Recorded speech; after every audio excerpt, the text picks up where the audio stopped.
Yo, what's up guys? It's me again, Ing Tyler Tato and X Tyler Vlog. Syempre, at ito nga guys, meron na naman tayong home service dito sa RCan sa Puting Bato. Ang ating client ay 3 babae. At ito nga guys, sa mga napili nilang mga design na ipapatato nila sa akin.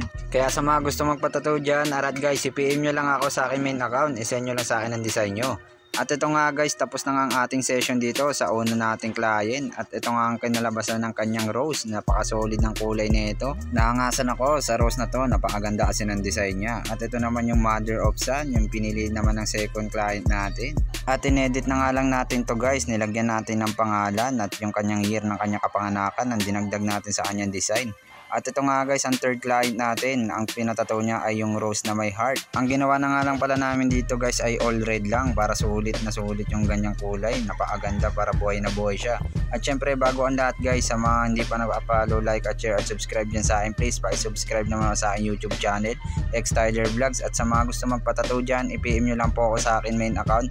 PM for more details. We accept GCash payment. We open for walk-in, schedule, home service at sa service fee. Depende po sa layo ng location nyo. Yun lang guys. Shout out. Peace out. X Tyler. Woo!